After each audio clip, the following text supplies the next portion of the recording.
For as long as I've covered this team, when you talk about Chris, it's always, Chris is great, but like there's some qualifier where he's not quite good enough. He had 40 points in a finals game. He had 2 quarters with 20 points in a playoffs. Like, what has it meant for you to have Chris come through in this level to that high of an elite level and to kind of have him have this spotlight for the moment? Yeah, I mean, it's special for him. I mean, he's just doing whatever it takes to help us win. His care factor every day is high, and I think that work and time and effort's putting in. I was just making sure it wasn't me that said "but," right? I mean, the way you started that question, I was like, I'm excited for him, and I think we're more just now, getting ready to play a game 5 and keeping him in a good place and knowing every game's different, and we need different things from different guys, but he's ready to give us whatever it takes. For you guys this year, obviously you had your backs against the wall last year against the Heat and weren't able to respond in this way. So often this season you've had your backs against the wall and responded. What do you think is different about this year's team? I mean, this group, it's a good group. They're high character. I think there's a ton of talent. The roster's versatile. There's a physicality. It's a really good team, and good teams and with good character, and credit to them that they've been able to respond and be resilient. It's a big part of who we are. Jim in the back. Hey, Mike. Obviously, going small or shuffling lineups is not new, but what specifically, or can you elaborate a little more on what you've liked with Jeff coming in these last few games, and when you go small, what he's provided, even if it's, again, kind of not a stat sheet filler, if you will? Yeah, I think, just having another ball handler out there, another guy who can maybe initiate offense, who can, keep us moving, get us organized, and then defensively, I think, the ability to disrupt the ball, have a presence on the ball, be able to change the matchups, put different guys on different people. He's in I think an important place in this series, and we're looking for more from him going forward. And the fact that Drew can play off the ball, Drew's kind of, and really, when you play with Giannis and Chris, and it's another guy that can handle it, and to play point guard with our group, you got to be able to do a little bit of both, play with it, play without it, and Drew can do that, Jeff can do that, and then defensively they can help us just guard different guys. In general, as Brooks' minutes have kind of shortened up here a little bit these last few games, what have you liked about the smaller lineup that you've gone with, that regardless of which combination it is? Yeah, I mean, it's been a group that we've used some, through the playoffs, and I think there's again, we talk about the versatility. Guys can match up a little bit differently. Offensively, maybe we can do things a little bit, different. It's just a good change of pace. It's a good different look, and we got to rebound out of it. I think that's the, Giannis's ability to rebound, but then when Pat's playing and Chris going and getting 50-50 balls, Drew coming up with a big rebound, PJ's physicality.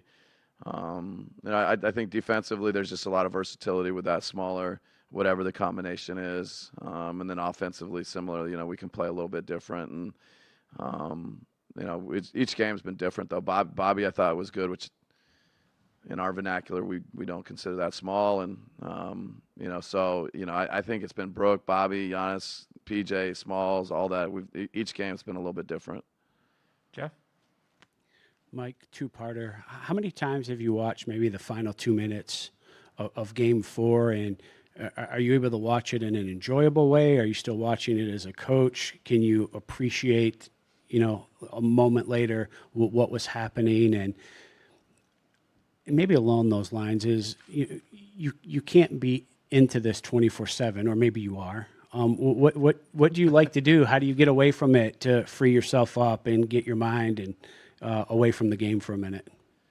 Yeah, no, it's at this stage you don't really watch any film or game, with that kind of just like, let me kick back and enjoy it. Like we've watched many of the clips multiple times trying to figure out, what, can we do better? What can we make sure we're executing? And You know, how do things, you know, whether it's the last 2 minutes, the last 5 minutes, so on, really the whole game.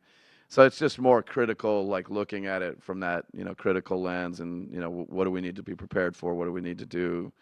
So that's kind of the film. And I've actually just been walking a lot, you know, which just doesn't sound very fun or anything, but walking with headphones. I'm whatever city. Although here I do the treadmill a little bit more. It's kind of hot outside. So in Milwaukee, it's been nice to walk. I mean, getting a nice meal, nice glass of wine, being with my family, enjoying my kids, you know, everything. So I try and put it away and just be like a normal person. Whatever you guys like to do, I'm probably somewhere close. Good meals, always at the top of my list. I'm going to keep pushing, Mike. With the ear pods, are you listening to an audiobook, a podcast? You got music on? More music, more just trying to check out and listen to some music. On your right. Bud, obviously late in that game, there was the missed call on Devin Booker on the fast break. In that moment, is it difficult to keep your composure? Like, you know, is there a part of you that wants to run out on the court and be like, what's going on? Or are you thinking, I can't get a tech? How difficult is it to not kind of react in a moment like that? Yeah, I'll probably maybe throw myself into the referee's position or shoes a little bit. In the heat of the moment, I didn't think it was as gross or as bad as maybe, you know, we're all looking at it, and it's been a topic of conversation and questions. And in the moment, you know, I think our team tries to go to the next play. Our team tries to focus on what's next. And if you spend too much time worrying about a missed call or something like that, it can have a really negative impact on you going forward. So I don't know that I did that, but I'm going to, you know, give myself, you know, that's my excuse. Is one, in the heat of the moment, I didn't see it as being as gross as the rest of the world probably did. So, you know, that's probably maybe why the officials didn't call it. And I think they've been good about being honest about it since. And in general, you know, I think as a team and as a coach, you know, there's moments to complain and all that stuff, but you got to get to the next play. You got to, you know, these guys it's a tough game to referee, and players got to keep playing. I got to keep coaching. Just a quick follow-up. You mentioned you can't dwell on it. I'm curious, did that play like come up in a huddle or anything like that? Like, is it something you have to remind the guys not to think about, or was it immediately a non-factor? No, again, in the moment, I was a little bit in the dark, or not quite as locked. But like we went to the timeout. Drew was pretty upset. Drew was, you know, I think, you know, having conversations with the referee, and you know, I didn't say anything to Drew, but my mind is like, Drew, we need to just get ready for the next play. It's, you know, you can't go back. Things aren't going to change, and you just got to kind of move next play. And for good reason, Drew's upset, and Drew, you know, I think the officials are good. There's a professionalism. There's conversations. But you got to just move to the next play. Sam, last question here. But, you know, this has been the COVID season. You guys have had it in front of you all year. So it's not that has necessarily changed. But when you see what's happening with Team USA, when you see baseball games getting postponed, and when you see, you know, today it was reported that all 50 states have gone up again for the first time in a long time. You know, with this role and this chance you have to win a championship, does it cross your mind that let's just do everything we got to do to get it over the finish line here? Yes. and you know, we've had some conversations. We've actually had conversations, well, throughout the entire season, like you referenced, the start of the playoffs, you know, as you've gone from round to round, and just within the last, you know, 2, 3, 4 days.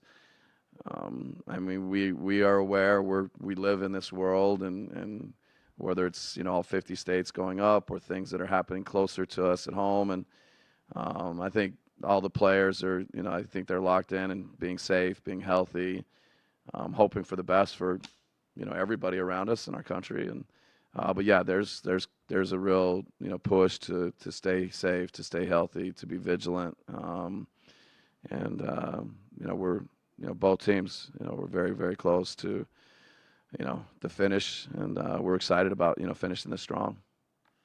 Thank you, Coach. Thanks. Chris will be right up.